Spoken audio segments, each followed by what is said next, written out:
அழகே அழகு சீரியல்ல அடுத்து வரதுக்கான எபிசோட்ல எல்லாருமே டூர் போகலாம் அப்படின்னு சொல்லிட்டு பிளான் போடுறாங்க.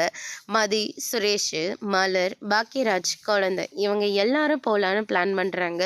நீங்கள் மட்டும் போனால் எப்படி, எங்கள் மாப்பிள்ளையும் என் பொண்ணையும் கூட்டிகிட்டு போங்க அப்படின்ற மாதிரி சொல்லிடுறாங்க. அதுக்கடுத்ததா இங்கேயும் இவங்க தொல்லையா அப்படின்னு சொல்லிட்டு, சரி விடு தேவி வரால, தேவியை நம்ம அட்ஜஸ்ட் பண்ணிக்கலாம் அப்படின்னு சொல்லிட்டு மலர் இருந்துட்டு பாக்கியராஜை சமாதானம் பண்ணிக்கிட்டு இருக்காங்க. அதுக்கு அடுத்ததா போன இடத்துல ரொம்பவே சந்தோஷமாக ஃபீல் பண்ணிட்டு இருக்காங்க நம்ம மலர் வந்து. இப்போதாங்க என்னை கல்யாணம் பண்ணிட்டு வந்ததுனால இருந்தே என்னை கிச்சனில் போட்டு அடைச்சி வச்சுட்டீங்கல்ல, இன்னைக்கு தாங்க எனக்கு சுதந்திர பறவை கிடைச்சிருக்கு.